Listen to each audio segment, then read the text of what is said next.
Hello everyone. This is Suzanne Knaber-Nicole from Police Science Doctor with the weekly broadcast of Police Science Snippets, 3 of them, as usual.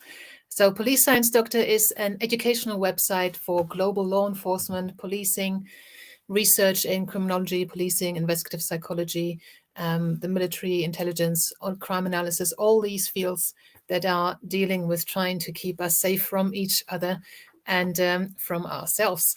So the purpose of Police Science Doctor is to bring research more to the practitioners. Unfortunately, they're two very separate worlds, and I just try to connect them a little bit more. Frontline people like you probably don't get access or time to actually go through research articles and new scientific findings published in our sphere. So what I do on a weekly basis is I go through a lot of things that have been published mainly recently, and I go and see if there's anything that could be of immediate use to you. And if I find them, and I usually do manage to scrape 3 of them together per week, I put them in an email and send them out to everyone on the Police Science Doctor email list. So you get the actual snippet and the link to the original research as well. And you can get onto the Police Science Doctor email list for free. Just Google Police Science, go to Police Science Doctor and enter your details into the form that pops up or that you'll find at the bottom of each page. You're on the email list then. You also get access to all previous snippets and the transcripts of videos that have been published on the website before. And you can leave the email list whenever you want if you should so wish. So then what I do after I've sent these out, I then go live like this and just talk to them a little bit and put them into context. So the first snippet for this week is about crime harm versus crime count, something that not many people in policing are aware of. This very, very important distinction. Using crime counts as a measure of crime and public safety is very common, but is incorrect. It is crime harm that tells us about the severity of crime and where and how limited resources should be applied. Now, I first heard about this from Professor Lawrence Sherman, who used to work at the Cambridge University and founded the Cambridge Center for Evidence-Based Policing, is also commonly known as the father of evidence-based policing, and he is now the first chief scientific officer at the Metropolitan Police. And the example he always gives is which area is more dangerous, one where a stranger outdoor murder occurred, crime count equals 1, or one where 50 or 100 shopliftings occurred, crime count 50 or 100, but one of them is a much, much greater risk to the public and is much more harmful than the shoplifting offenses. However, around the world, they're usually counted as equal. And if you manage to reduce even half of the shoplifting offenses, would look like a crime reduction by 50%. But it's so much less significant than the murder. So we need to look at crime harm, and every country needs to develop its own crime harm index, because as far as I'm aware, the only measure that actually quantifies harm or severity of crime in such a way is the sentencing guidelines. And they vary from country to country, which is why there's a Cambridge Crime Harm Index, and there's a New Zealand Crime Harm Index, and Western Australia, and many jurisdictions are having to build their own. If you've got any questions about that, please just email me on contact@policesciencedoctor.com. I'm happy to pass you on to someone who can help you if you want to develop your own crime harm index for your area. The second snippet for today, and there's a link to the original article in there, and that one is actually open access, so everyone can read that first article. It's unfortunately beyond my control whether you can access the entire article or just the abstract. But that first one about the crime harm index is about crime harm is actually free for everyone to access. So the second snippet for this week now, it's about attracting college students to become police officers. The research found that college students indicate a greater willingness to become a police officer when recruitment videos from the police focused on police officers' service to the community.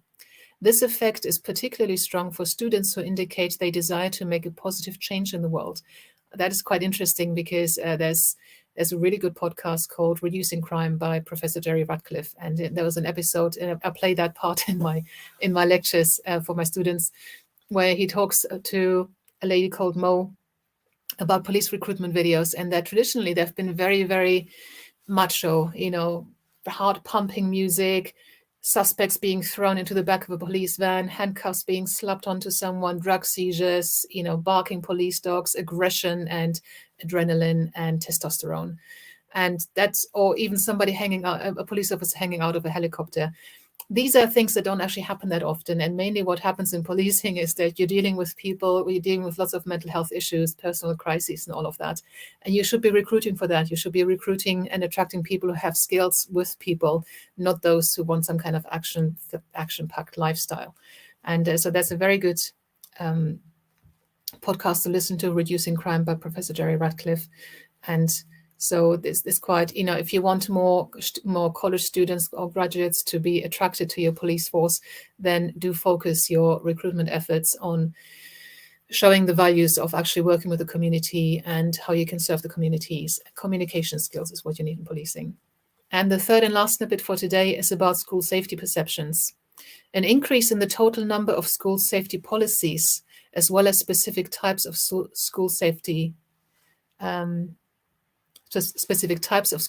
policies, for example, armed security personnel, student search practices, and so on, are associated with lower perceptions of school safety for youth of color relative to white youth. So this is, I think this research is against the backdrop of police shootings in the US. I don't think other countries have that issue. Fortunately, hopefully we'll never get them. And obviously, oftentimes some measures are put in place when a school shooting happens, such as searching students, metal detectors, and things like that. And interestingly, this research found that youth of color feel less safe with these precautions than white youth. But I also think it's usually white youth who perpetrate these kind of crimes, if I'm not mistaken, in the main. So that's quite interesting and something to bear in mind if you are doing any kind of work to that end in your school environment. So I hope that there was something of use to you there. Obviously, because you guys are in so many different roles, it's understandable that you might not find something every single week that is relevant to your work. But if you're on the email list, you will get access to the read page on the Police Science Doctor website that has all the previous snippets on there as PDF. So you can just download all of them if you want. And I'll speak to you again next week. Thanks very much for watching. Bye-bye. Thank you for watching. I hope you found this content useful. You can get access to each episode's transcript with key learning points, timestamps, and references if you get yourself onto my mailing list. Just go to the main website on policesciencedoctor.com, and on the bottom of each page you will find a sign-up form for notifications of new content. Just enter your first name, your preferred email address, and the type of organization you work for. You will not get any spam. This is just for me to let you know about new content and for you to get access to all the transcripts.